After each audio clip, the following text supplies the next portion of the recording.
Hola, buenas, bienvenidos a un nuevo episodio de Voces.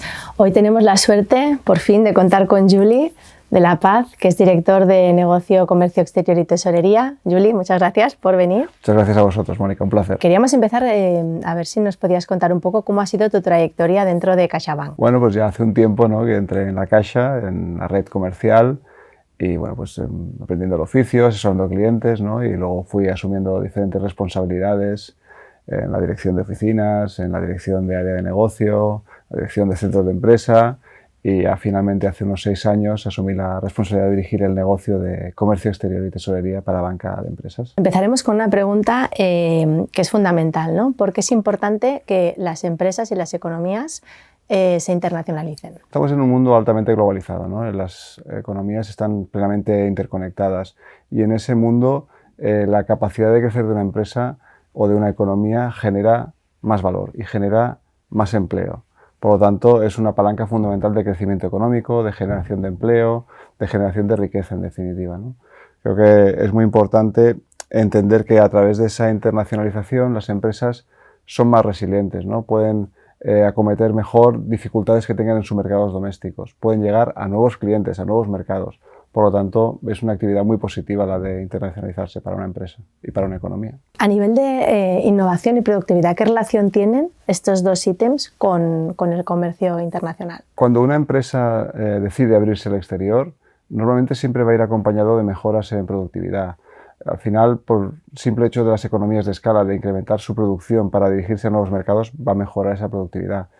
Además, es un motor de la innovación porque en muchos aspectos va a tener que adaptar sus productos, sus servicios a esos mercados nuevos, a esos clientes que tienen necesidades e inquietudes diferentes. Por lo tanto, en cierto modo es un motor de esa innovación y va a verse forzada a modificar o adaptar esos productos, ¿no? La misma competencia y... La misma competencia va a encontrarse nuevos competidores que harán cosas diferentes. Esos nuevos competidores le van a forzar a innovar y a mantenerse constantemente actualizada, ¿no? Por lo tanto, observamos que empresas que dan ese salto compiten muy bien, mejor que las que se queden en un mercado doméstico. Según comentabas, podríamos afirmar, ¿no?, que el número de exportadores de una economía es un buen indicativo, ¿no?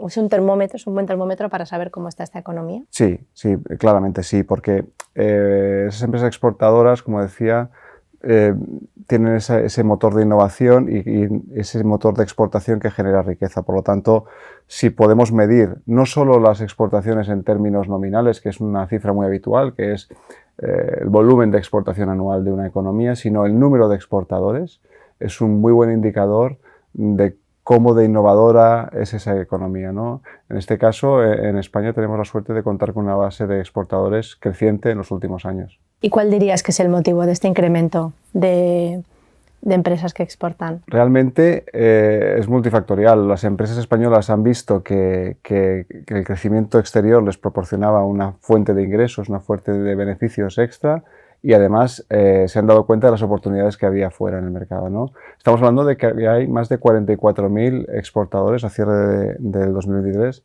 Importantes, son exportadores regulares. Esto lo mide el Estado en términos de exportadores que exportan durante más de 4 años seguidos, de manera consecutiva, con lo cual son exportadores sólidos y es una base que ha ido creciendo. Para compartir con vosotros un dato, ese crecimiento, si lo miramos en una trayectoria más larga, desde el 2010 hasta el 23 ha crecido acumulado un 27%. Por lo tanto, es una cifra sólida de crecimiento y que indica una muy buena salud en términos de internacionalización de la economía española. Y un poco relacionado con eso último que comentabas, ¿no? ¿En qué momento vital nos encontramos? Nos encontramos en un momento realmente complejo de cara al futuro, pero interesante si echamos un poco la vista atrás, ¿no? Es decir, no siempre ha sido así. Hay un cambio de tendencia en el año 2011. Veníamos de una crisis muy fuerte, crisis que todos conocemos, que se genera a finales del 2007-2008 y a partir del 2011 se da la vuelta a la tendencia. Conseguimos generar un superávit comercial que se mantiene hasta la fecha y esto no era la tradición económica española. Por lo tanto, esta apertura de muchísimas empresas, de muchas compañías que dieron ese salto hacia afuera, fue motor y fue palanca de recuperación económica, ¿no? Por lo tanto, venimos de esa trayectoria sólida, pasamos por una circunstancia tan excepcional como la pandemia y de manera rápida el comercio internacional, de hecho, en muchos aspectos ni se detuvo, también por el impulso de las ventas digitales, por los canales nuevos de distribución, Con lo cual venimos de esa parte muy sólida de crecimiento, de internacionalización, de gran desarrollo, pero no es menos cierto que el momento actual pues genera incertidumbre. Genera mucha incertidumbre porque los conflictos geopolíticos afectan a esas empresas y a esas economías, porque hemos visto disrupciones en las cadenas de suministro que no esperábamos ver en los diferentes tránsitos marítimos, porque, por ejemplo, también hemos visto como en muchos países y en muchas regiones del mundo se están proponiendo cada vez más políticas proteccionistas, políticas de cierto conflicto entre comercio entre esos países, y eso es una amenaza a ese crecimiento, claramente. ¿Cuál es la posición de España en este contexto? ¿Cómo crees que nos situamos nosotros? Yo creo que tenemos la solidez de tener empresas claramente preparadas.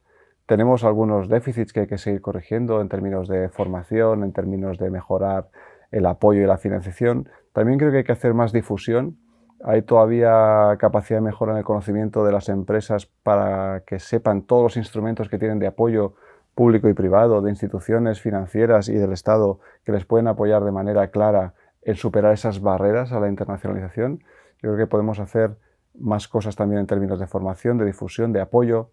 También es importante conseguir aumentar el tamaño de nuestras empresas exportadoras. Somos un país con muchísimas pymes y tenemos que conseguir que muchas de ellas consigan aumentar su tamaño para poder competir en mejor condición con otros players mundiales, y en ese sentido tenemos trabajo. El hecho de que todavía hoy, aunque cada día sean más, buena parte de empresas españolas todavía no estén internacionalizadas, no se hayan lanzado a salir al comercio internacional, ¿cuáles dirías que crees que son los obstáculos, ¿no? o miedos o qué barreras tienen para lanzarse? Hay un lógico miedo por el desconocimiento de normas, de regulaciones, de qué limitaciones van a tener, los riesgos que van a afrontar pues, al acometer nuevas inversiones. Luego hay riesgos evidentes en términos arancelarios, en términos impositivos, que también les generan dudas. Y por último, y no menor, pues hay riesgos de tipo de interés, riesgos de tipo de cambio, que en el ámbito del comercio internacional son muy relevantes, ¿no? Si tú compras o vendes en una divisa diferente a tu origen, pues estás incurriendo en un riesgo, ¿no? Y entonces hay unos riesgos que hay que saber gestionar o intentar mitigar. ¿Cómo podemos al cliente, ¿no? acompañarle en esta salida internacional? Creo que lo más importante es tener personas formadas que te puedan asesorar en cada momento, ¿no? Porque no es lo mismo una compañía que se plantea iniciar ese proceso que una que ya lo está y quiere acometer nuevos países o nuevos destinos, o que quiere adaptarse a un proyecto que le ha salido en una parte del mundo, ¿no? Entonces, en ese punto de vista tenemos la suerte de contar con un equipo muy potente de especialistas de comercio exterior y tesorería. Son profesionales altamente formados que están siempre al día de las novedades y las necesidades que hay en el mercado, y que además acompañan a los clientes en cualquiera de esas etapas, ¿no? A partir de ahí también tenemos una batería de productos y servicios para poder financiar esas operaciones. Tan importante es poder asesorar como poder financiar, como poder mitigar esos riesgos.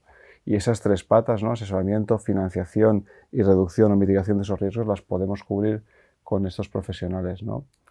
Y en ese sentido, yo creo que adicionalmente utilizar herramientas novedosas como es la plataforma FX Now, que es una plataforma digital que permite a nuestros clientes gestionar la divisa de una manera ágil, de una manera rápida, de una manera sencilla. También es una herramienta que ponemos a disposición de los clientes de CaixaBank para poder acometer mejor esa aventura internacional, ¿no? En eso queríamos ahondar un poco, ¿no? ¿Cómo desde CaixaBank se puede ayudar a mitigar, ¿no? estos riesgos o estos miedos que decías antes de la salida? Comentabas la plataforma FX Now, pero ¿hay algún otro organismo o alguna otra manera de cubrir este tipo de riesgos? Sí, al final las preguntas que se plantea una empresa son muy lógicas, es decir, ¿voy a tener asegurado ese cobro? Bueno, pues para dar respuesta a esa pregunta hay instrumentos financieros, ¿no? La carta de crédito, hay instrumentos de financiación. ¿Voy a poder acometer las inversiones para esos pagos a un proveedor extranjero? Pues podemos financiarlo. Es decir, al final a cada necesidad hay una respuesta, ¿no? Y en el ámbito de tesorería pues podemos ir desde la plataforma y esa capacidad ágil y rápida de acometer esa cobertura de divisa a opciones más complejas, más sofisticadas, que también dan respuesta a clientes que tienen pues necesidades más complejas, ¿no? Pero lo importante es saber